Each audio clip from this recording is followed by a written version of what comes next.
की हालेलुया।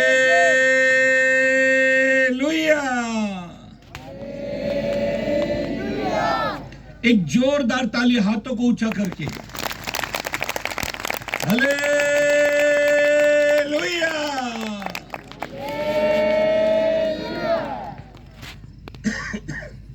अपने पड़ोसी को कहो, मंजिल तो मिल ही जाएगी। हाँ, अपने पड़ोसी को कहो, मंजिल तो मिल ही जाएगी। थोड़ा जोर से बोलो, मंजिल तो मिल ही जाएगी। भटकते भटकते ही सही,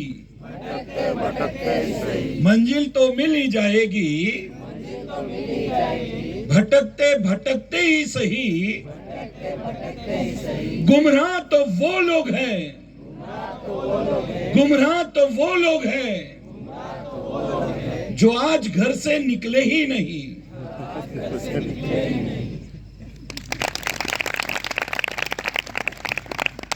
हम अपने घर से निकल गए हैं और इस 3 दिन में हमने परमेश्वर की उपस्थिति में अपना जीवन, अपना समय बिताया है। और परमेश्वर अन्यायी नहीं है, परमेश्वर अन्यायी नहीं है। उसने हमारे परिश्रम को, हमारी आराधना को, हमारी प्रार्थना को प्रभु के चरणों में हमारे बैठने को देखा है। वो इसका प्रतिफल हमको जरूर देगा। बोलो हालेलुया। अपने पड़ोसी को कहो, प्रभु आज आपको आशीष देगा। जोर से बोलो, प्रभु आज आपको आशीष देगा। आपके पड़ोस में भले आप उसको पसंद नहीं करते तो भी आप बोलो, है ना। कई लोगों को हम पसंद नहीं करते, लेकिन बाइबल कहती है सबसे ज्यादा प्रार्थना अपने शत्रुओं के लिए करो। एक पति से पूछा, आप सबसे ज्यादा प्रार्थना किसके लिए करते? बोले मेरी वाइफ के लिए। बोले क्यों? बोले बाइबल में लिखा है अपने शत्रुओं के लिए प्रार्थना करो। तो सबसे ज्यादा प्रार्थना हम अपने शत्रुओं के लिए करना चाहिए। कुछ लोग क्या करते हैं, ऐसा गले मिलते हैं कि उसका पाउडर अपने गाल पे लगा लेते हैं। इसको वो पाउडर लगाने की जरूरत ही नहीं है। मेरी बहनों, मेरे भाइयों, परमेश्वर के लोगों, इस मोटे कड़वान में 3 दिन की कन्वेंशन का आज आखिरी दिन है और खुले आसमान के बीच में आज हम परमेश्वर के कलाम को, परमेश्वर के वचन को आज इस मैदान में आखिरी बार सुनने जा रहे हैं। पहले दिन हमने पवित्र ग्रंथ बाइबल से सीखा। प्रभु यीशु ने कहा, आज इस घर में उद्धार आया। हमारे घर में तारण, हमारे घर में उद्धार कैसे आएगा, हमने पहले दिन सीखा। दूसरे दिन हमने सीखा परमेश्वर से डरने का फायदा। जब हम परमेश्वर का भय मानते हैं तो 3 आशीष हमारे जीवन में आ जाती है। परमेश्वर का भय मानने से जीवन बढ़ता है। परमेश्वर का भय मानने वाला ठिकाना पाकर सुखी रहता है। परमेश्वर का भय मानने से उसके परिवार पर, उसकी जिंदगी में कोई विपत्ति नहीं आने की। और आज पवित्र ग्रंथ बाइबल से हम जिस विषय को पढ़ने जा रहे हैं वो हमको मिलेगा यशा नबी की किताब अध्याय 1, बुक ऑफ आइजैक चैप्टर 1, यशा नबी की किताब 1 अध्याय और उसका 3 पद। बैल तो अपने मालिक को और गधा अपने स्वामी की चरनी को पहचानता है, परंतु इज़राइल मुझे नहीं जानता, मेरी प्रजा विचार नहीं करती। हाँ, पवित्र ग्रंथ बाइबल में अभी हमने पढ़ा, बैल तो अपने मालिक को और गधा अपने स्वामी की चरनी को पहचानता है। यहां 2 जानवरों के बारे में लिखा है। मुझे बताओ वो जानवर कौन कौन से हैं? जोर से बोलो, अरे जैसा बैल जैसे बोलो। कौन कौन? बैल और गधा भले धीरे बोलो, लेकिन बैल तो थोड़ा जोर से बोलो। कौन कौन जानवर है? दो जानवर है, दो जानवर है। बैल अपने मालिक को और गधा अपने स्वामी की चरनी को पहचानता है। गधे को और बैल को अक्ल है, बुद्धि है। देखो पूरी बाइबल में, पूरे पवित्र ग्रंथ शास्त्र बाइबल में अगर आप ध्यान से सुने, ध्यान से पढ़े, तो कहीं भी किसी भी जानवर से परमेश्वर नाराज नहीं हुआ। पूरी बाइबल को आप ध्यान से पढ़े, उत्पत्ति की किताब से लेकर प्रकाशित वाक्य की किताब तक अगर आप बाइबल को पढ़े, तो कहीं भी परमेश्वर किसी जानवर से नाराज नहीं। लेकिन अगर उत्पत्ति की किताब से लेकर प्रकाशित वाक्य की किताब तक पढ़े, तो परमेश्वर हर आदमी से नाराज हुआ, हर इंसान से नाराज हुआ। अभी मेरा एक सवाल आपसे है, मेरा सवाल आपसे है, आपके घर में आपका बेटा है और आपके घर में आपका कुत्ता है, दोनों में से, अभी जल्दी से बोलना है, जल्दी से मैं सवाल कर रहा हूं, आप जल्दी से बोलना। आपके घर में आपका बेटा है और आपका कुत्ता है, सबसे ज्यादा आपको परेशान, तंग कुत्ते ने किया या आपके बेटे ने किया? जल्दी से जवाब दो। हाँ, बेटा बाजू में बैठा है। कौन सबसे ज्यादा आपको परेशान किया? एक तो भी आवाज। आपकी यह आदत मुझे बहुत अच्छी लगती है। बाइबल में लिखा है चुप रहने वाला बुद्धिमान कहलाता है। नहीं, शादीशुदा हो तो चुप रहो, कोई बात नहीं, लेकिन कुंवारे तो कम से कम बोलो। शादीशुदा आदमी हमेशा चुप रहता है। अच्छा मुझे बताओ, स्कूल में बच्चे को पूछा जाता है मदर टंग क्या है? Mother tongue. ऐसे क्यों नहीं बोलते फादर टंग क्या है? क्योंकि बाप बोलता ही नहीं है, कभी माँ ही बोलती है। इसलिए स्कूल में क्या पूछा जाता है? आपकी मदर टंग क्या है? Mother tongue. फादर टंग क्यों नहीं पूछते? क्योंकि फादर घर में बोलता ही नहीं है, जो भी बोलती है वो कौन बोलता है? हाँ जी, देखो शादी के पहले पति बोलता है, शादी के बाद पत्नी बोलती है, और शादी के कुछ दिन बाद दोनों बोलते हैं, पड़ोसी सुनते हैं,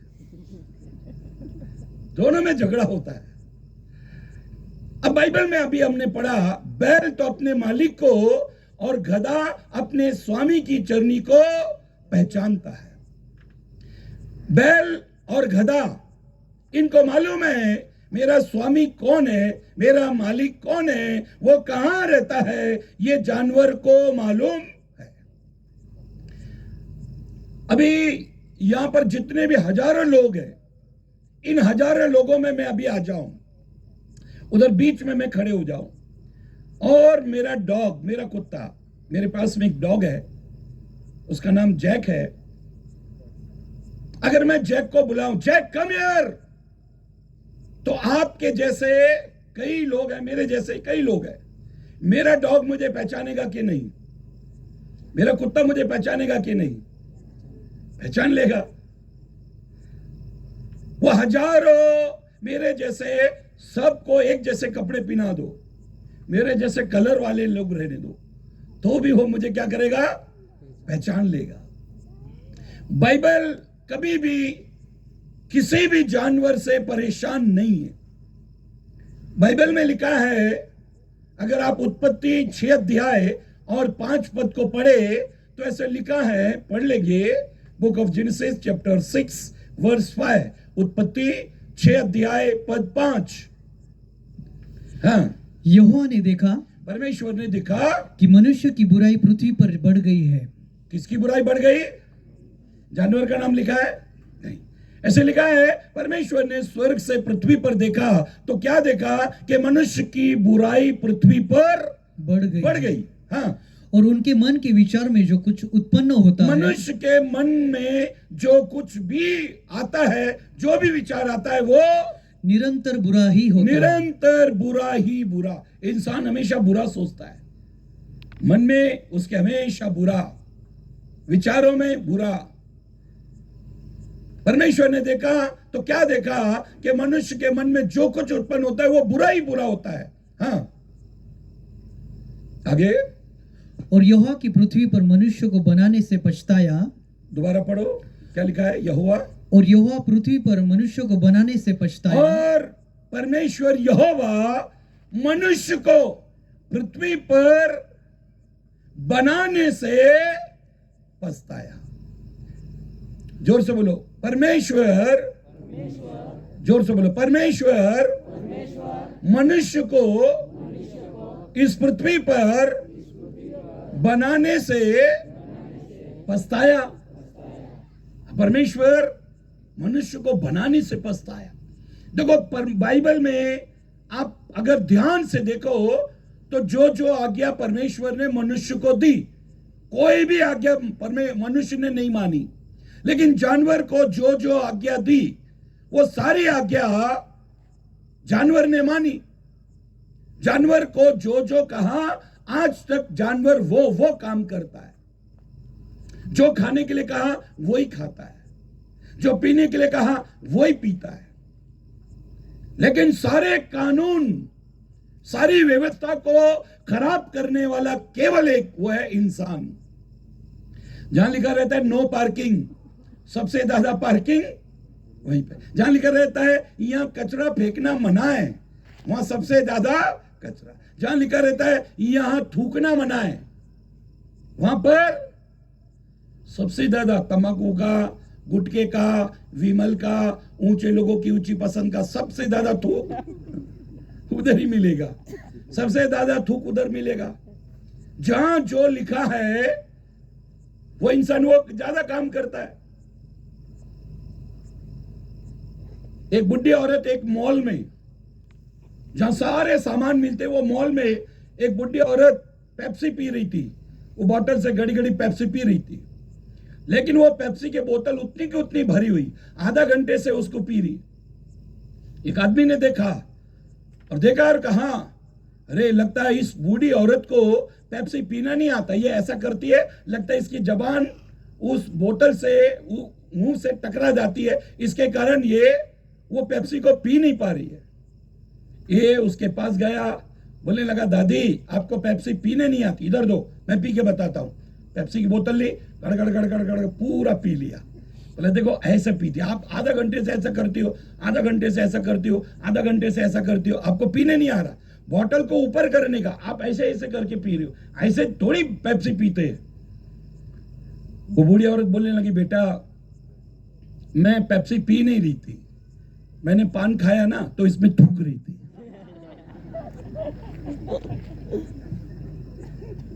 बोले बहुत मॉल सुंदर है, अभी किधर थूकू, थूकने के लिए कहीं जगह नहीं है, इसलिए मैंने खाली बोतल रखी थी, उसको लिया, वो मैं थूक रही थी इसके अंदर, वो तो मेरा पूरा थूक पी गया।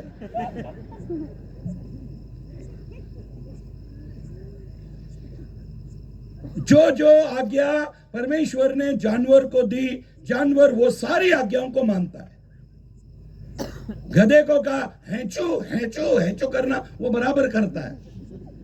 कौवे को काव काव करने के लिए कहा, वो बराबर करता है। शेर को दहाड़ने के लिए दिया, कुत्ते को भौ भौ करने के लिए, वो सब अपना काम करते। उनको जो जो खाना खाने के लिए दिया, वो सारा खाना वो बराबर अपना ही खाना खाते। लेकिन इंसान को जो जो मना किया वो सबसे पहले खाता है।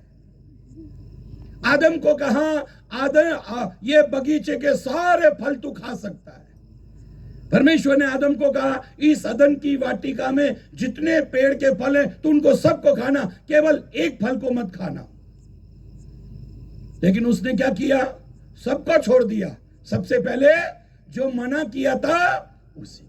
अभी गुटखे के पैकेट पे लिखा रहता है, तंबाकू के पैकेट पे लिखा रहता है, शराब की बोतल पर, सब पर लिखा रहता है इसको मत खाना। लेकिन सबसे पहले इंसान क्या करता है? वही चीज को खाता है जिसको खाने के लिए मना किया। जिसको खाने के लिए मना किया वो सबसे पहले उसी को खाता है। जो चीज खाने के लिए मना की गई है वही चीज को इंसान सबसे पहले खाता है। मेरे बहनों, मेरे भाइयों, परमेश्वर के लोगों, पवित्र ग्रंथ बाइबल में लिखा है, बैल तो अपने मालिक को और गधा अपने स्वामी की चरनी को पहचानता है। हाँ, उसकी दूसरी लाइन पढ़ो, बैल तो अपने मालिक को और गधा अपने स्वामी की चरनी को पहचानता है। हाँ,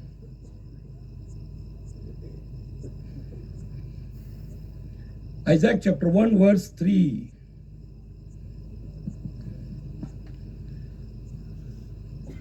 परंतु इज़राइल मुझे नहीं जानता। परंतु इस्राएल मुझे नहीं जानता। जानते हो इस्राएल किसको कहते हैं? अगर आप भजन संहिता 73 वर्स 1 पढ़े, अगर आप भजन संहिता 73 और उसका पहला पद पढ़े तो वहां ऐसा लिखा है, जो शुद्ध मन वाले हैं वो इस्राएली है। अगर आप अपना मन को शुद्ध करते हो तो आप इस्राएली हो। परमेश्वर इस्राएल किसको कहता है? जो शुद्ध मन वाले हैं। पवित्र ग्रंथ बाइबल में लिखा है, बैल तो अपने मालिक को, गधा अपने स्वामी की चरनी को पहचानता है, लेकिन इस्राएल मुझे नहीं जानता। अगर आप परमेश्वर के लोग हो तो परमेश्वर कौन है ये आपको मालूम होना चाहिए। इस्राएल मुझे नहीं जानता। हाँ, मेरी प्रजा विचार नहीं करती। मेरी प्रजा विचार नहीं करती। आज इंसान परमेश्वर का विचार नहीं करता, परमेश्वर को नहीं ढूंढता। दुनिया में कितने साइंटिस्ट आए, क्या क्या आविष्कार, नई नई टेक्नोलॉजी, रोज कुछ ना कुछ इस संसार में नया आता है। रोज कुछ ना कुछ नया आविष्कार होता है। लेकिन हर इंसान, तुझे जिसने बनाया तो कभी उसकी खोज क्यों नहीं करता?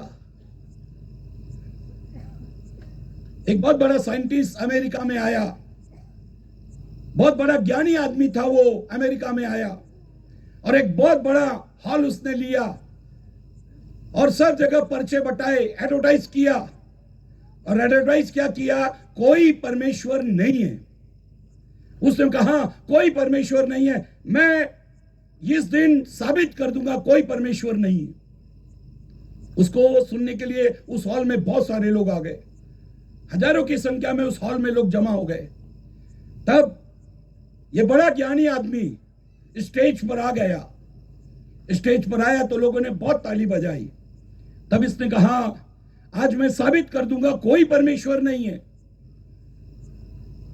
इसने क्या किया? अपनी जेब से पेन निकाला और पूछा लोगों को, ये पेन कितनों को दिखाई देता है? इसने अपनी जेब से पेन निकाला और कहा, जिस को ये पेन दिखाई देता है वो हाथ ऊपर खड़ा करो। तो लोगों ने क्या किया? अपने हाथ को ऊपर खड़ा किया। बोला, क्यों हाथ ऊपर खड़ा किया? इसने कहा, क्योंकि आपने कहा जिसको पेन दिखता है वो हाथ ऊपर खड़ा करो। तो इसका दूसरा सवाल ये था, ये पेन आपको क्यों दिख रहा है? तब लोगों ने कहा, क्योंकि ये पेन है इसलिए ये पेन दिख रहा है। फिर इसने अपने माइक लोगों को दिखाया। इसने अपना माइक दिखाया और पूछा, ये माइक कितने लोगों को दिखाई दे रहा है? तब सबने हाथ ऊपर किया। फिर का सवाल, क्यों दिखाई दे रहा है? क्योंकि सबने कहा क्योंकि ये है। इसने कहा, मैं कितनों को दिखाई दे रहा हूं? हाथ खड़ा करो। तो उन लोगों ने सबने हाथ खड़ा किया। बोले, क्यों? मैं क्यों दिखाई दे रहा हूं? तब सबने कहा, क्योंकि आप है इसलिए आप दिखाई दे रहे। अब इसका चौथा सवाल, परमेश्वर कितनों को दिखाई दे रहा है? हाथ ऊपर करो। इसका चौथा सवाल, परमेश्वर कितनों को दिखाई दे रहा है? हाथ ऊपर करो। उस हॉल में किसी ने भी हाथ ऊपर नहीं किया। तब इसका दूसरा सवाल, क्यों नहीं दिखाई दे रहा? सब खामोश, सब चुप। ये पूछ रहा है, परमेश्वर क्यों नहीं दिखाई दे रहा है? सब चुपचाप, कोई कुछ नहीं बोल रहा। तब इसने कहा, परमेश्वर इसलिए नहीं दिख रहा क्योंकि वो है ही नहीं। अगर होता तो दिखाई देता, वो नहीं है। तब लोगों ने जोरदार ताली बजाई। वाह, कितनी आसानी से इसने समझा दिया, कोई परमेश्वर नहीं। इतने में 5 साल का एक बच्चा वो स्टेज के ऊपर आ गया। 5 साल का एक लड़का स्टेज के ऊपर आ गया। आने के बाद में बोलने लगा, अंकल अंकल मुझे एक सवाल करना है, मेरा एक सवाल है आपसे। ये व्यक्ति ने कहा, बेटा चलो नीचे जाओ, नीचे जाओ, मैं भी कुछ जरूरी बात कर रहा हूं, नीचे जाओ।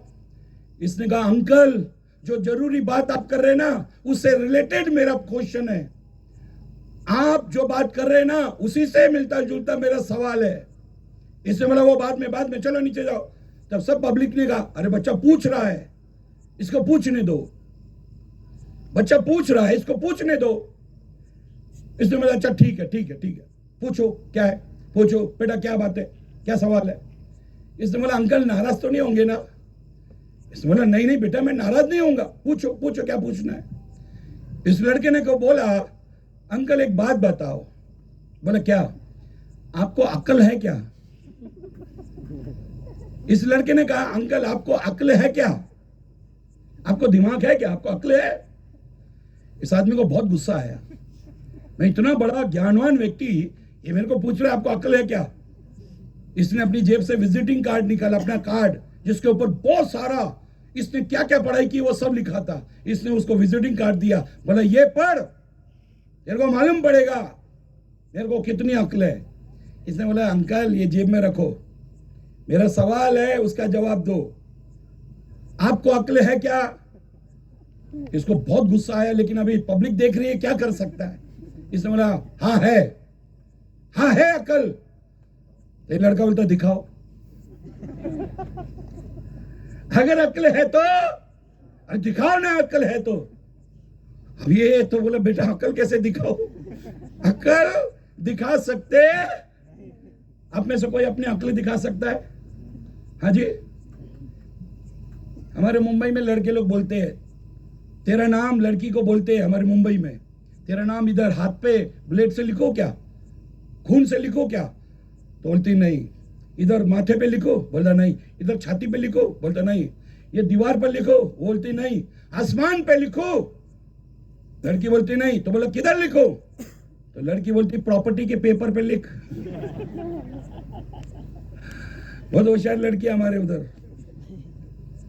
बोलते प्रॉपर्टी के पेपर पे लिख, पेपर पे। मेरे बहनों मेरे भाइयों, बैल तो अपने मालिक को और गधा अपने स्वामी की चरनी को पहचानता है। बैल को अक्ल है, गधे को भी अक्ल है, लेकिन इंसान को अक्ल नहीं। इंसान को अक्ल नहीं। सुबह उठता है, काम काम काम काम काम काम काम काम काम काम काम, शाम को थक जाता है, सो जाता है, फिर सुबह उठता है, फिर काम काम काम काम काम। एक दिन परमेश्वर ऊपर से इसका बटन बंद कर देता है, अभी काम करके बता।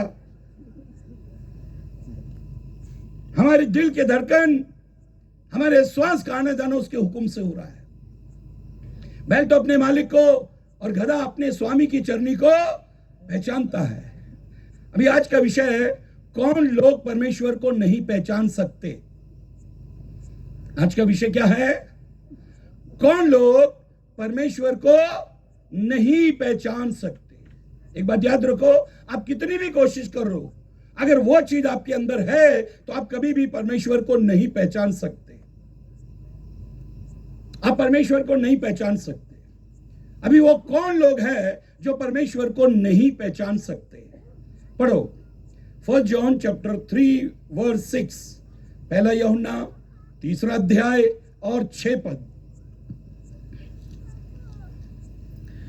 जो कोई उसमें बना रहता है, जो कोई प्रभु में बना रहता है, वह पाप नहीं करता। क्या नहीं करता?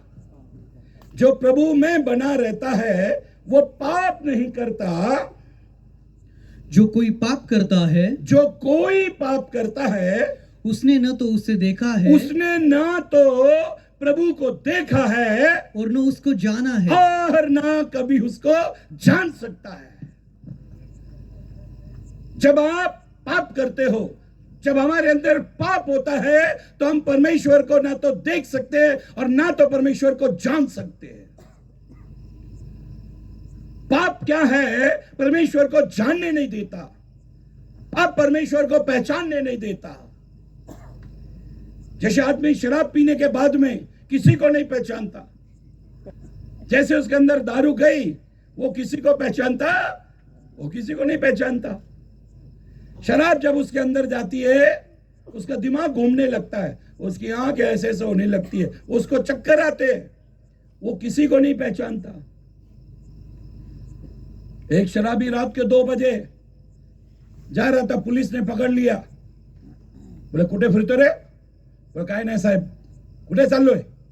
बोला सत्संगला चाललोय. सत्संग? रात को कौन सा रे सत्संग चलता है? बोला हाँ. बोला साहब प्रवचन सुनने जा रहा हूं. किधर जा रहा है? प्रवचन सुनने जा रहा है. बोला रात के 2 बजे किधर प्रवचन है?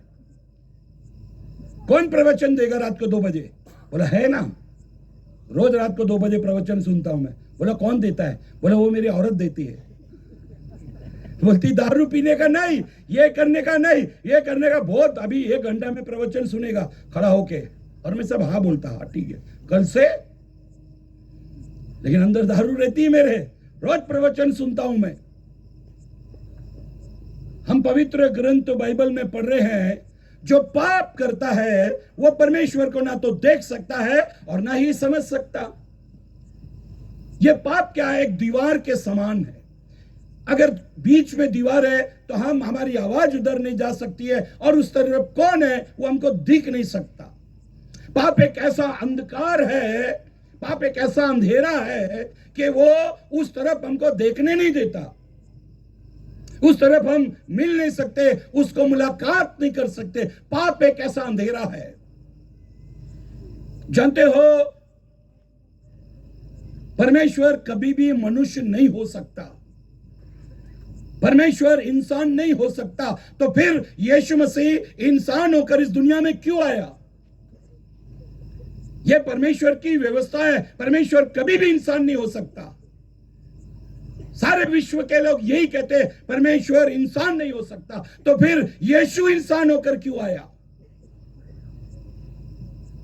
इसके लिए मैं एक घटना आपको बताता हूं, ध्यान से सुनना. आप इसको नोट कर लो, इसको लिखो. परमेश्वर मनुष्य बन के क्यों आया? परमेश्वर इंसान बन के क्यों आया?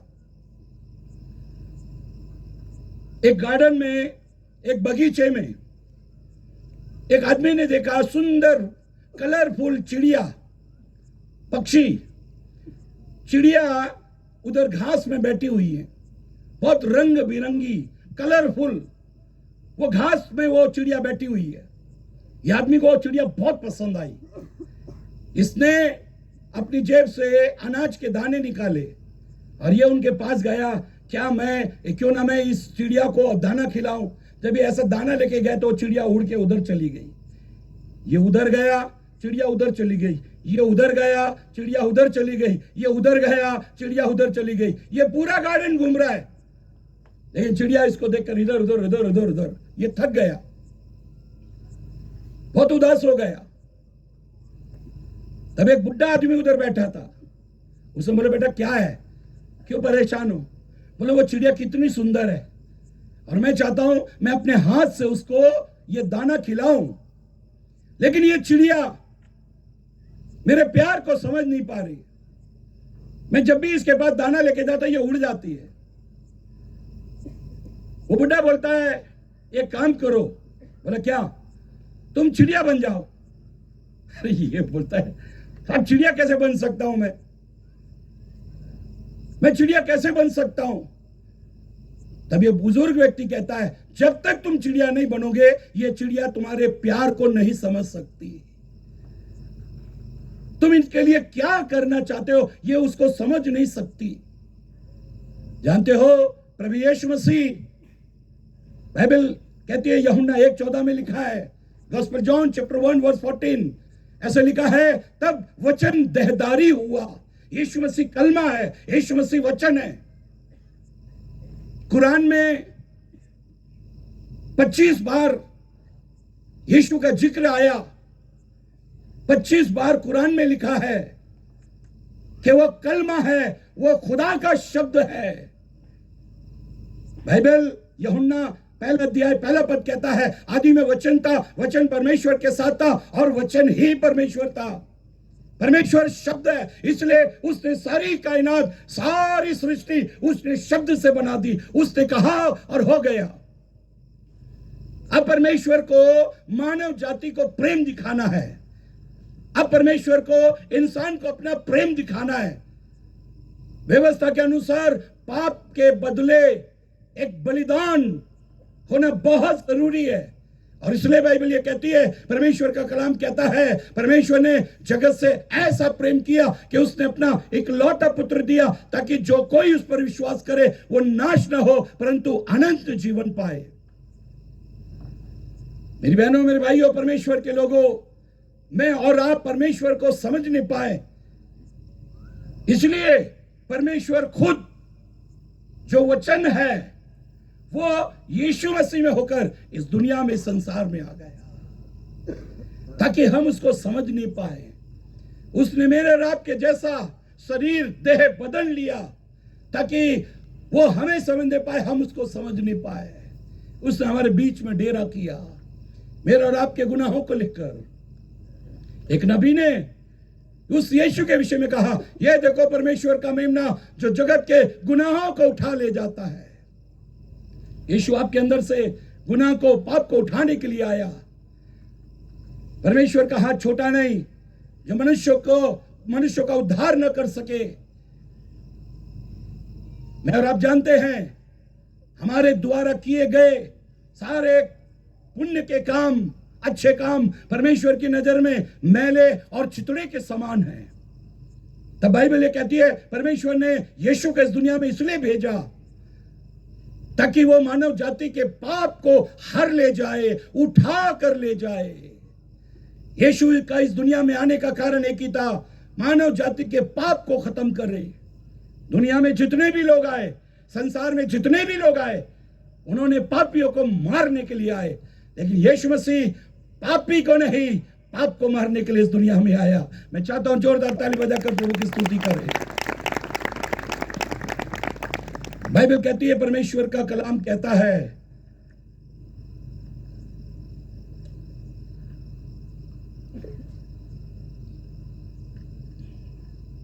बाइबल कहती है, परमेश्वर का कलाम कहता है, पाप की मजदूरी तो मृत्यु है।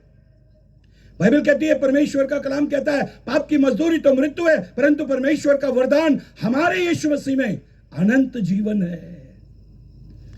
यीशु आपको अनंत जीवन देने के लिए इस दुनिया में आया।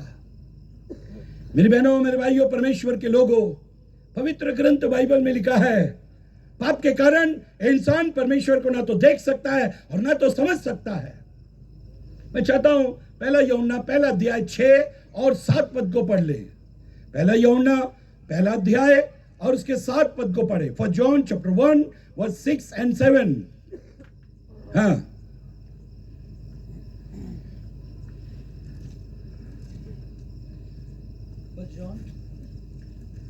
For John chapter 1 verse 6 and 7। यदि हम कहे कि उसके साथ हमारी सहभागिता है, यदि हम कहें कि परमेश्वर के साथ हमारी सहभागिता है, अगर हम लोग कहें ना, परमेश्वर के साथ हमारा उठना बैठना है। परमेश्वर के साथ क्या है? हमारा उठना बैठना, हमारी सहभागिता है। परमेश्वर के साथ हम उठते बैठते हैं। हाँ, और फिर अंधकार में चले तो हम झूठे हैं और सत्य पर नहीं चलते। पर यदि जैसा वह ज्योति में है, ध्यान से सुनो, कौन लोग परमेश्वर को नहीं देख सकते? पवित्र ग्रंथ बाइबल में लिखा है, जब पाप अंदर होगा तो हम परमेश्वर को देख नहीं सकते। लेकिन बाइबल कहती है, 7 पद को पढ़ेंगे, पर यदि जैसा वो ज्योति में है, पर जैसा वो ज्योति में है, यीशु मसीह ज्योति में, यीशु मसीह प्रकाश में, जैसा वो ज्योति में है वैसे ही हम भी ज्योति में चले। अगर जैसा वो ज्योति में है, अगर हम भी ज्योति में चलते हैं तो एक दूसरे से सहभागिता तो रखते एक हैं। दूसरे के साथ में सहभागिता रखते जानते हैं। हो, परमेश्वर के साथ में अगर आपको सहभागिता रखना है, अगर परमेश्वर को आपको देखना है, तो बाइबल कहती है जैसा वो ज्योति में वैसे ही तुम भी ज्योति में आओ। तो एक दूसरे के साथ में सहभागिता। जानते हो, यीशु ने कहा जगत की ज्योति मैं हूं। यीशु ने कहा जगत की ज्योति मैं हूं, जो मेरे पीछे आएगा वो अंधकार में न चलेगा वरन ज्योति में चलेगा और वो ही जीवन की ज्योति पाएगा। अंधकार, पाप हमको परमेश्वर को समझने नहीं देता। जो लोग पाप में जीवन जीते हैं वो कभी भी परमेश्वर को ना तो देख सकते हैं और ना ही परमेश्वर को समझ सकते हैं। मेरी बहनों, मेरे भाइयों, परमेश्वर के लोगों, परमेश्वर को समझने के लिए, परमेश्वर को जानने के लिए बाइबल कहती है जैसा वो ज्योति में, यदि हम भी ज्योति में चले, हाँ, तो एक दूसरे से सहभागिता रखते तो हैं एक दूसरे से सहभागिता रखते हैं और उसके पुत्र यीशु का लहू और उसके पुत्र यीशु का लहू हमें सब पापों से शुद्ध करता है। बोलो हालेलुया। हालेलुया। एक जोरदार ताली प्रभु यीशु के लिए। सबसे पहले यीशु इस दुनिया में आने का कारण वो हमारे अंदर से पाप को निकालना चाहता है। मैं एक कहानी को पढ़ रहा था। एक आदमी डॉक्टर के पास आया, बोलने लगा डॉक्टर साहब मुझे एक अजीब सी बीमारी है, मुझे बहुत अजीब सी बीमारी है। डॉक्टर ने पूछा क्या बीमारी है? बोला रात को है ना मुझे सपना आता है। तो डॉक्टर ने बोला कोई बात नहीं, सपना सबको दिखता है। बोला नहीं साहब 1.5 घंटा सपना आता है, रोज रात को 1.5 घंटा है। डॉक्टर बोला 1.5 घंटा? बोला 90 मिनट मेरे को रोज 90 मिनट तक मुझे सपना आता है। डॉक्टर ने बोला सपने में क्या दिखता है?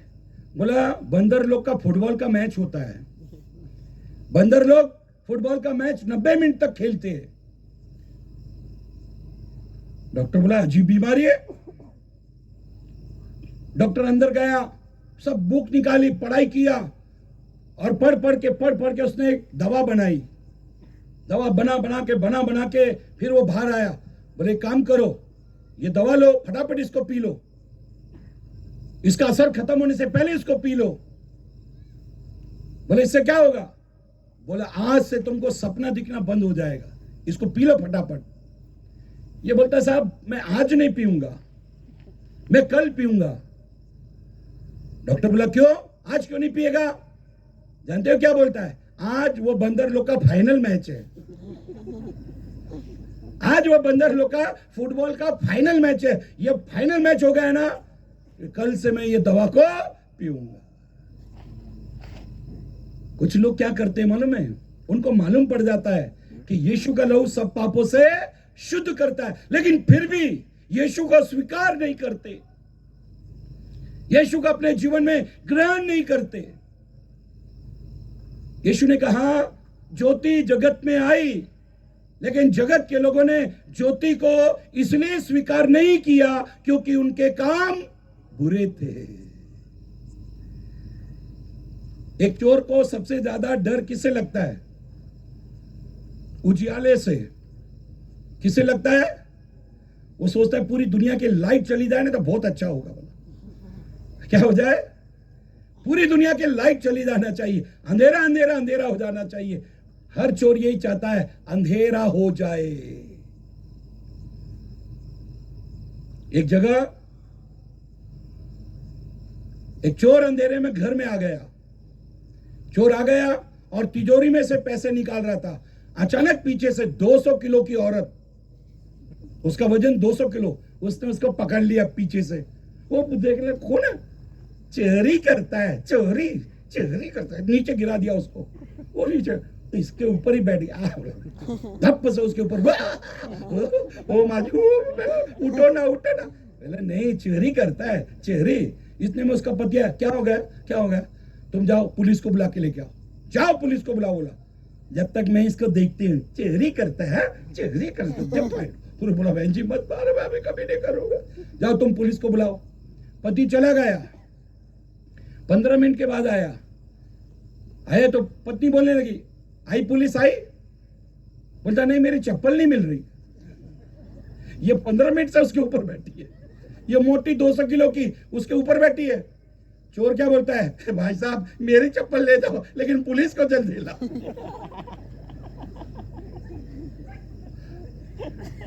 बोले जल्दी से मेरी चप्पल लेके जाओ लेकिन पुलिस को बुला के लाओ, कम से कम पुलिस 200 किलो की तो नहीं है। ज्योति जगत में आई, अंधकार के लोगों ने उसको पसंद नहीं किया क्योंकि उनके काम अंधकार में थे, उनके काम बुरे थे। मेरी बहनों मेरे भाइयों, परमेश्वर के लोगों, कौन लोग परमेश्वर को नहीं समझ सकते, कौन लोग परमेश्वर को नहीं जान सकते? वो लोग जो अपने अंदर गुनाह रखते हैं, अपने अंदर पाप रखते हैं। पवित्र ग्रंथ बाइबल में सुलेमान कहता है, घमंड से चढ़ी हुई आंख, झूठ बोलने वाली जबान, बुराई सुनने वाले कान, अनर्थ बातों को गढ़ने वाला मन, खून बहाने वाले हाथ और बुराई की ओर दौड़ने वाले पैर, परमेश्वर 6 वरन 7 से घृणा करता है। आज पूरे इंसान ने अपने शरीर को पाप से भर के रखा है और वो परमेश्वर को देखने की कोशिश कर रहा है। वो परमेश्वर को कभी नहीं देख सकता जब तक वो अंधकार में है, जब तक पाप की दीवार बनी हुई है। पाप में रहकर कभी भी इंसान पवित्र परमेश्वर को देख नहीं सकता। बाइबल में लिखा है, पवित्र ग्रंथ बाइबल ये कहती है, अगर आप पहला तीमुथियुस पहला अध्याय और 15 पद लिखे, 15 पद पढ़े तो पौलुस कहता है यह बात सच है और हर प्रकार से मानने योग्य है कि यीशु मसीह पापियों का उद्धार करने के लिए इस दुनिया में आए। यीशु का इस दुनिया में आने का कारण पाप को खत्म करना था, पापी को नहीं। सामरी स्त्री 5 पति कर चुकी, 6ठे को उसने वेटिंग लिस्ट में रखा है। जब यीशु की मुलाकात सामरी स्त्री से हुई, कहीं भी यीशु ने उसको ये नहीं कहा, हे पापी स्त्री, हे दुष्ट स्त्री, एक घृणित स्त्री, मेरे सामने से दूर हो जा, कहीं यीशु ने नहीं कहा। जानते हो यीशु ने पापियों के साथ संगति क्यों की? यीशु ने पापियों से मोहब्बत क्यों की? वो डॉक्टर जिसके पास इलाज है, वो डॉक्टर जिसके पास इलाज है, वो कभी भी उस बीमार से कभी नहीं डरता, क्योंकि डॉक्टर को मालूम है इसकी बीमारी का इलाज मेरे पास है। यीशु ने कभी किसी को पापी, तुच्छ, यीशु ने कभी किसी को नहीं कहा। उन दिनों में सामरी लोग छोटी जाति के कहलाते थे, लेकिन यीशु उस सामरी नगर में जाकर उनके साथ में रहा। उन दिनों में चुंगी लेने वालों और वेश्याओं को कोई भी अपने कार्यक्रम में शामिल नहीं होने देता था, लेकिन यीशु मसीह चुंगी लेने वाले और वेश्यावृत्ति के साथ में उनके पास गए, उनको पवित्र वचन दिया, उनको पवित्र जीवन दिया। मेरे बहनों मेरे भाइयों, परमेश्वर के लोगों, यीशु आपके लिए आया, यीशु आपके लिए आया, यीशु आपके लिए इस दुनिया में आया, यीशु मेरे लिए आया, इस संसार के प्रत्येक पापी के लिए यीशु मसीह दुनिया में आया। क्योंकि पृथ्वी के स्वर्ग के नीचे, पृथ्वी के ऊपर, मनुष्यों के बीच में एक ही नाम है जिस नाम से हम उद्धार पाते, वो नाम यीशु का नाम है। बोलो यीशु, जोर से बोलो यीशु, ताली बजाकर बोलो यीशु, बोलो यीशु, बोलो पापियों को उद्धार देने के लिए यीशु आया। जोर से बोलो, पापियों को उद्धार देने के लिए यीशु इस दुनिया में आया। एक जोरदार ताली प्रभु यीशु के लिए। बाइबल यूं कहती है, फर्स्ट जॉन चैप्टर 2, पहला यूहन्ना दूसरा अध्याय, पहला यूहन्ना दूसरा अध्याय 3 और 4 पद को पढ़ेंगे। यदि हम उसकी आज्ञाओं को मानेंगे, यदि हम उसकी आज्ञाओं को मानेंगे, तो इससे हम जान लेंगे, इससे हम जान लेंगे कि हम उससे जान गए हैं। हम उसको जान गए। अगर आज्ञाओं को मानेंगे, ध्यान से सुनो, किसको मानेंगे? आज्ञाओं को मानेंगे। अगर हम आज्ञाओं को मानेंगे तो इससे हम जान जाएंगे कि हम उसको जान गए। हाँ, जो कोई ये कहता है, जो कोई ये कहता है मैं उसे जान गया हूँ, मैं उसको जान गया हूँ, और उसकी आज्ञाओं को नहीं मानता, और उसकी आज्ञाओं को नहीं मानता, वो झूठा है, वो झूठा है, और उसमें सत्य नहीं, और उसमें सत्य नहीं। अभी यीशु को जानने के लिए, परमेश्वर को जानने के लिए आज्ञा का पालन करना बहुत जरूरी है। देखो स्कूल क्या करती है, जिस शहर में स्कूल चालू करते हैं, जिस शहर में स्कूल खोलते हैं, वो शहर के सारे अनपढ़ बच्चों को स्कूल एडमिशन देती है। जितने भी अनपढ़ बच्चे उस शहर में, जितने भी उस गांव में जितने भी अनपढ़ बच्चे, स्कूल सबको एडमिशन देती है। और फिर क्या करते हैं स्कूल वाले लोग, हर दिन उनकी अनपढ़ की दशा को, उनके अनपढ़ की हालत को रोज रोज उनको सिखा सिखा के उनके अनपढ़ की दशा को खत्म करते हैं, उनको पढ़ा लिखा कर देते हैं। क्या करते हैं? उनको पढ़ा लिखा करते हैं।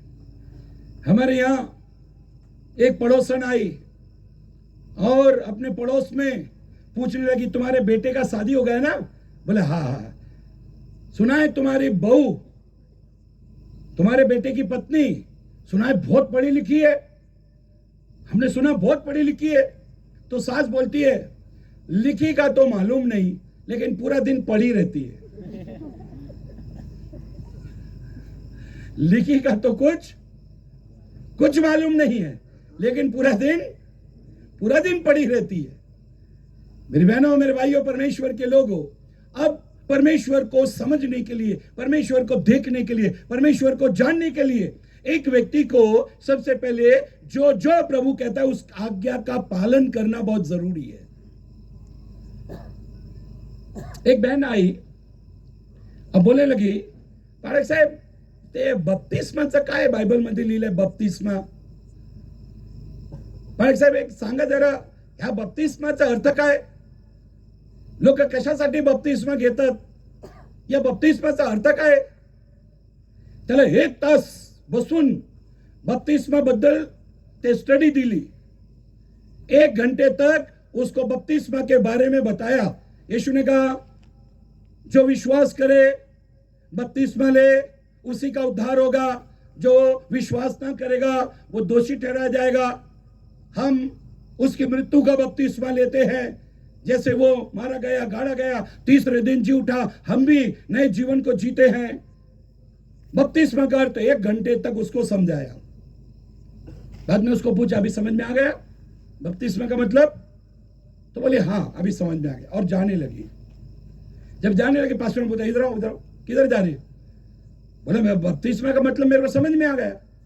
तो बोले आप समझ में आ गए ना, अभी बपतिस्मा लो। अभी क्या करो? बपतिस्मा लो। तो वो क्या बोलती है? प्रभु जब बोलेगा ना तो मैं बपतिस्मा लेगी। प्रभु बोलेगा तो मैं बपतिस्मा लूंगी। तो पास्टर ने बोला, 1 घंटे से क्या शैतान बोल रहा? 1 घंटे से बोल कौन रहा था? यीशु ने कहा, मैंने कितने बार बोला, यीशु ने कहा, मैं 1 घंटे से बोल रहा हूं। और अभी ये क्या बोलती है? प्रभु बोलेगा तो मैं बपतिस्मा लूंगी। बहुत सारे लोग आज्ञा पालन नहीं करते और इसलिए वो कभी भी प्रभु को समझ सकते नहीं, प्रभु को देख सकते नहीं। जो आज्ञा का पालन करेगा वही प्रभु को समझ सकता है, वही प्रभु को देख सकता है। आज्ञा पालन जिंदगी में बहुत जरूरी है। मुझे एक घटना याद आती है। एक मां अपने बच्चे के लिए केले लेकर आई। उसको केला बहुत पसंद था। एक मां अपने बच्चे के लिए केले लेके आई क्योंकि उसको केले बहुत पसंद थे। वो लेके आई तो बच्चा बहुत खुश हो गया। उसने बच्चे को देने से पहले कहा, 1 घंटा पहले पढ़ाई करना पड़ेगा। स्टडी कर, तेरा एग्जाम चालू है, तुझी परीक्षा चालू आहे, पहिले 1 तास तू अभ्यास कर, त्यानंतर तुला केले मिळणार। पहिले 1 तास तुला अभ्यास करायला लागेल। तो बोला ठीक है। और मां ने क्या किया, केले फ्रिज में रख दिए और वो पड़ोस के उधर चली गई, पड़ोसी के उधर चली गई। ये बच्चा पढ़ने बैठ गया। बच्चा पढ़ते पढ़ते पढ़ते सोचने लगा, मां ने केले खाने को मना किया, देखने को थोड़ी मना किया। मां ने केले खाने के लिए मना किया, देखने के लिए थोड़ी मना किया। गया, फ्रिज खोला, फ्रिज खोलने के बाद में देखा केले पीले पीले बहुत मस्त है। अरे वाह! फिर इसने फ्रिज बंद किया, आके पढ़ना चालू कर दिया। फिर इसको याद आया, माँ ने केले खाने को मना किया, छूने के लिए थोड़ी मना किया। फिर ये उठा, फ्रिज खोला, केले को हाथ में लिया, देखा दबा के, हाँ पक गए, एकदम पके, एकदम तैयार है, वाह वाह वाह वाह वाह वाह। फिर केले रख दिए, फिर आके पढ़ने लगा। फिर इसके मन में आया, माँ ने केले खाने के लिए मना किए, छीलने के लिए थोड़ी मना किया है। माँ ने केले खाने के लिए मना किया है, छीलने के लिए थोड़ी मना किया है। ये गया, केला निकाला और इसको छीला, छील के वापस रख दिया फ्रिज में। फिर आके पढ़ने लगा। फिर इसको याद आया, माँ ने केला खाने को मना किया, चाटने को थोड़ी मना किया। माँ ने केला खाने को मना किया है, चाटने के लिए मना। जैसे इसने चाटना चालू किया तो इसको स्वाद आ गया, तो केला अंदर चला गया। हम आज्ञाओं को तोड़ते बहुत भारी है। एक आदमी मुझे बोलने लगा, पारेख साहेब, नवा करारमध्ये दसवांश कुठे सांगितलं द्यायचं? कुठे सांगितलंय नवा करारमध्ये? न्यू टेस्टमेंट में किधर लिखा है दसवांश देना चाहिए? तो आप बोलो, दसवांश देना चाहिए कि नहीं? नवा करार के अनुसार, नए नियम के अनुसार बोलो, देना चाहिए कि नहीं? मैं बोला नहीं देना चाहिए। बहुत खुश हो गया, मेरे से हाथ मिलाया, बोला नहीं देना चाहिए ना? मैं बोला नहीं। तो जाने लगा। मैंने पूरी बात तो सुनो। बोला क्या? मैंने बोला भाई नया नियम में दसवांश देने के लिए मना किया है। बोला मैंने सुन लिया ना। मैंने आगे सुनो।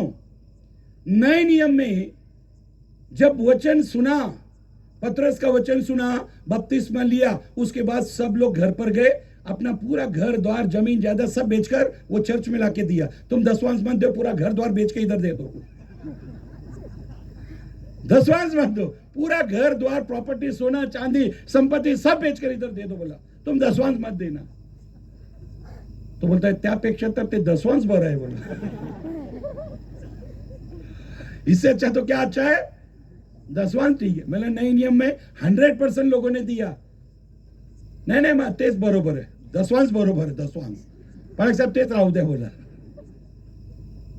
कुछ लोग आज्ञा को नहीं मानते, इसलिए वो परमेश्वर को समझ नहीं सकते। आप रोज रोज रोज आज्ञा को मानो, क्योंकि बाइबल कहती है परमेश्वर कभी भी ऐसी आज्ञा नहीं देगा जो कठिन है। अगर आपका बच्चा 5 साल का है, आप उसको बोलोगे बेटा वो रूम में 100 किलो चावल रखा है, जा बाजार में लेके जा, ऐसा बोलोगे? वो 5 साल का 100 किलो का गोनी कैसे उठाएगा? लोग आपको पागल समझेंगे। हाँ, आप ऐसा बोल सकते हैं बेटा 1 गिलास पानी लेके आ, क्योंकि 5 साल का है। एक बाप कंप्यूटर पे काम कर रहा था, उसने बड़े बेटे को बोला 1 गिलास पानी लेके आ, उसने नहीं सुना। दूसरी बार बोला बेटा 1 गिलास पानी लेके आ, नहीं सुना। बोला बेटा 1 गिलास पानी लेके आ, वो बड़ा बेटा सुनता ही नहीं है। छोटा वाला बोलता है पापा आपको मालूम है ना ये आपका आज्ञा नहीं मानता है, आपको मालूम है ना ये आपका आज्ञा नहीं मानता है, इसको आज्ञा क्यों दे रहे हो? तो बाप ने बोला तूने तो सुना ना? बोला हाँ मैंने सुना, लेकिन आप एक काम करो, ये आपका नहीं सुनता, एक काम करो पापा आप जाओ पानी पी के आओ और 1 गिलास मेरे भी लेके आओ। ये उसका भी गुरु है, वो तो सुन नहीं रहा है, ये तो सुनकर आज्ञा भी दे रहा है। बोले मेरे लिए भी लेके आओ। बोले वो व्यक्ति कभी भी परमेश्वर को जान नहीं सकता जो व्यक्ति आज्ञा का पालन नहीं करता। बाइबल में ऐसा लिखा है, पढ़ो लूका रचित सुसमाचार, लूका रचित सुसमाचार 17 अध्याय पद 10। लूका रचित सुसमाचार 17 अध्याय पद 10।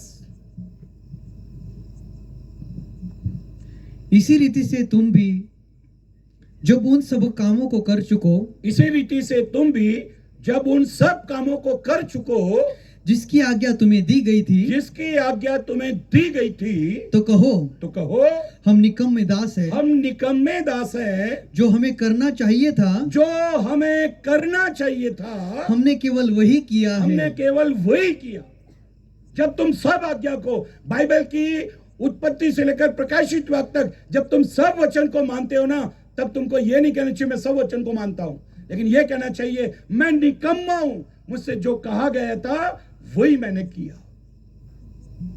बाइबल में मत्ती 25 अध्याय में 5 मूर्ख और 5 समझदार कुंवारियों के बारे में लिखा है। अच्छा, मूर्ख उनको क्यों कहा और समझदार क्यों कहा, कोई बता सकता है? मूर्ख क्यों कहा और समझदार क्यों कहा, कोई बता सकता है? कोई पास्टर लोगों में से बता सकता है? 5 को मूर्ख क्यों कहा, 5 को समझदार क्यों कहा? बोलो। हाँ जी, 5 के पास में 10 के पास तेल था। हाँ, आपका बोलने का मतलब कुप्पी में भी था। अच्छा, ओके, पास्टर साहब के लिए जोरदार ताली बजा दो। जानते हो 5 के पास में मूर्ख उनको कहा गया केवल मसाल में तेल है, लेकिन समझदार किसको कहा? मसाल में तो तेल है, साथ में कुप्पी के अंदर, डब्बे के अंदर भी तेल है, इसलिए उनको क्या कहा गया? समझदार कहा गया। जो लोग ये जानते हैं इस सफर में इतना तेल लगेगा, लेकिन वो एक्स्ट्रा भी लेकर चलते हैं। कुछ लोग मसीह जीवन में कुछ एक्स्ट्रा काम भी करते हैं, थोड़ा सा ज्यादा भी काम करते हैं। मेरी बहनों, मेरे भाइयों, परमेश्वर के लोगों, पवित्र ग्रंथ बाइबल में परमेश्वर के कलाम में लिखा है समझदार बुद्धिमान उन लोगों को कहा गया जिन्होंने एक्स्ट्रा कुछ किया। बाइबल में लिखा है परमेश्वर ने एक बार कहा, मैंने 2 बार सुना। भजन 62:11 में लिखा है परमेश्वर ने एक बार कहा और मैंने 2 बार सुना। परमेश्वर के लोगों, कौन लोग परमेश्वर को नहीं समझ सकते? वो लोग जो लोग आज्ञा का पालन नहीं करते, वो लोग कभी परमेश्वर को समझ नहीं सकते। वो लोग परमेश्वर को कभी समझ नहीं सकते, वो लोग परमेश्वर को कभी देख नहीं सकते। जो लोग अपने अंदर पाप को रखते, वो लोग परमेश्वर को कभी समझ नहीं सकते। अब एक आखिरी घटना बताकर मैं समाप्त कर रहा हूं, ध्यान से सुनो। एक कुत्ते ने एक चोर को एक बंगले में जाते हुए देखा। एक कुत्ते ने एक चोर को बंगले में जाते हुए देखा। जब उसने देखा कि कुत्ते ने देखा चोर बंगले में गया, तो वो भौंकना चालू कर दिया। उसको जोर जोर से चालू कर दिया उस चोर को देखकर। तब दूसरा कुत्ता आया, वो भी भौंकना चालू कर दिया। फिर तीसरा, चौथा, 5वां, 6वां, 7वां, 8वां, 9, 10, 11, 12, 13, 14, 15, 16, 18, 19, 20 कुत्ते अभी भौंक रहे। फिर जो 20 नंबर का कुत्ता था, वो देख रहा है बंगला कितना अच्छा है, कलर एकदम मस्त है, लाइट वेट फर्स्ट क्लास है, फिर इसको देख के भौंकना क्यों है? उसके समझ में नहीं आ रहा ये भौंकना क्यों है तो उसने क्या किया? भौंकना बंद किया और चला गया। 19 नंबर का भी चला गया, 18 नंबर का भी चला गया, 17, 16, 15, 14, 13, 12, 11, 10, 9, 8, 7, 6, 5, 4, 3, 2 सब चले गए, लेकिन 1 नंबर का कुत्ता भौंकते ही रहा। बोलो क्यों? उसी ने चोर को देखा था, इसलिए उसका भौंकना बंद नहीं हुआ। जानते हो बाइबल में लिखा है दुष्टों का ताली बजाना जल्दी बंद हो जाता है। अय्यूब की किताब में लिखा है दुष्टों का ताली बजाना जल्दी बंद होगा। जो लोग पाप में जीवन जीते हैं वो कुछ दिनों बाद बैकस्लाइड हो जाएंगे, प्रभु से अलग हो जाएंगे। लेकिन जिन्होंने प्रभु को चख लिया, जिन्होंने प्रभु का स्वाद चखा है, जिन्होंने प्रभु के वचन को अपने जीवन में लागू किया, जो आज्ञा पालन करते हैं, वो कभी भी प्रभु के पीछे चलने से छोड़ेंगे नहीं।